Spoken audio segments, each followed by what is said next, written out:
Hi, I'm Julia from Insight Principles.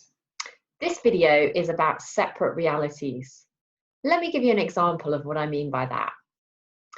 A few years ago, I was presenting to a board and I was in the middle of the presentation. Things seemed to be going okay, but you know when you get that feeling that, it's just not going as well as you would have liked. And so I continued on, and it was occurring to me that perhaps we should maybe take a break. Suddenly, the CEO stood up and started shouting, "Shut up, shut up, shut up." I was mortified. I felt like I was about to cry. And the previous thought came to me that we should probably take a break. So I suggested it there and then.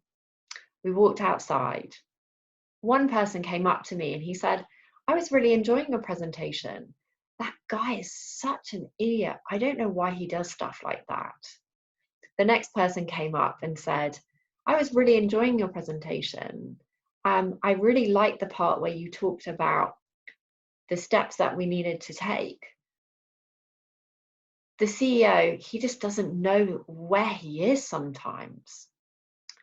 The third person came up. He said, "I don't know what was on the CEO's mind in that meeting, but I'm sure it wasn't anything to do with you." It was a great reminder, and it made me take a step back and wonder about what was the CEO thinking? What was going on in his mind? So I walked up to him and I said, "So, what was on your mind?" He said, "Julia, I'm so sorry. I really didn't mean to interrupt you. It's just we've been working on our listening skills, and I just wanted everybody in the room to shut up what was ever on their minds. Let's continue. And I'm going to reset with everyone to help them listen in a slightly different way." So this story was a really great reminder for me that we're all thinkers and we're all living in the experience of our thinking. The more that we realize that we don't all think the same, the more we can be with others and have healthy and fulfilling relationships. This is what we're going to explore for the rest of our time together on this video. We don't all think the same. If we did all think exactly the same thing in every scenario, wouldn't life be so boring?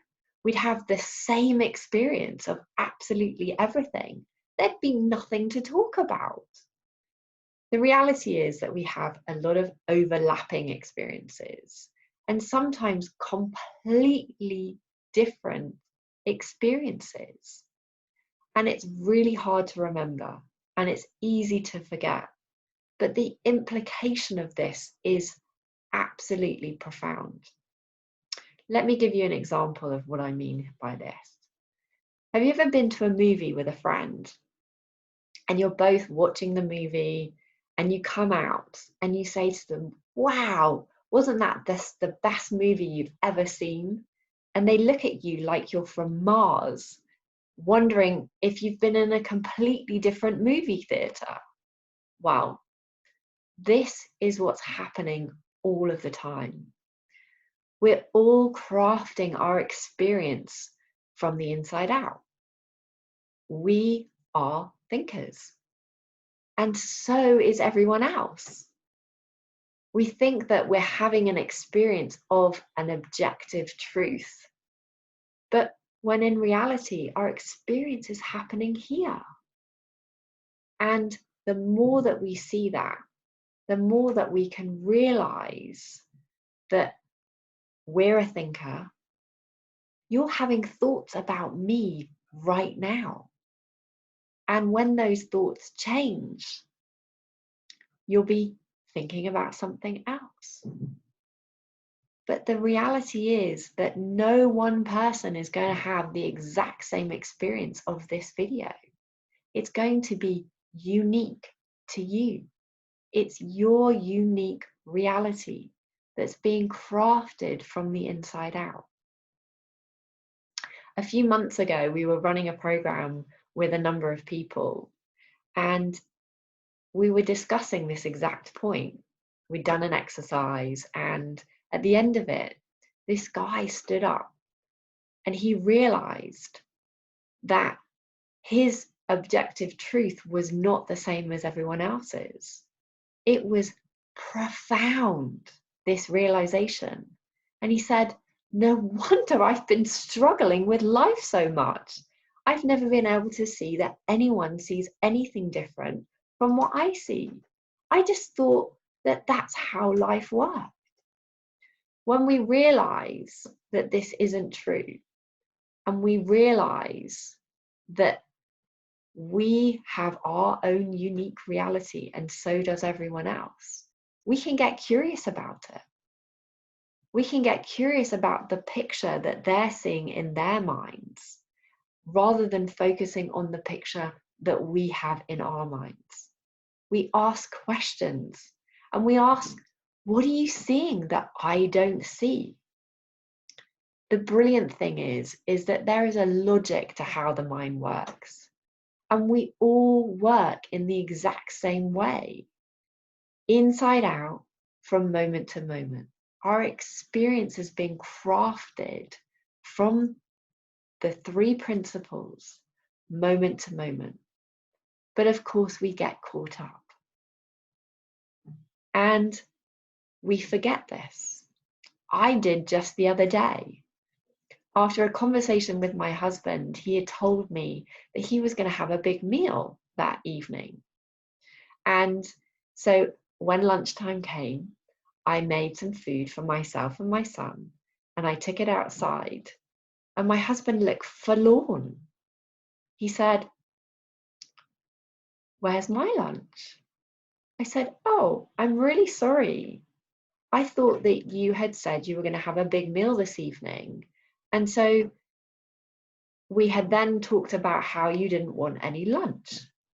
He said, "Well, I did tell you that I was having a big meal, but I think the rest of the conversation happened in your head." When he saw this and I saw this, he didn't take it personally. He didn't look at me like I had purposefully excluded him from the lunchtime endeavor. He just saw that I was caught up in what I was thinking, and he forgave me. Forgiveness is always an option when you see this, because you see that people are caught up in their thinking.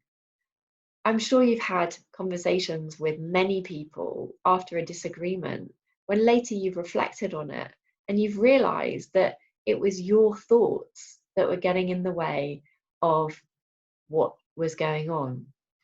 How often have you had an argument with your partner or your spouse and reflected on something and said, I thought, and that's how we start the conversation. The more that we realize that we are all thinkers, living in the experience of our thinking, that you have your unique thinking, that you're having right now, and that it's a distinct reality that's different from mine, and you realize this fact, you can have more humility, you can listen more. There's always the option for forgiveness when you see that it's not personal, it's just someone caught up in their thinking. And you can really, really look for the wisdom and insight in others. We hope that you see this more and more, and that it leads you to having happier, healthier, and more fulfilling relationships. If you have any questions on this, please feel free to ask me or one of my colleagues, and we'd love to hear from you. Thanks for watching. Bye.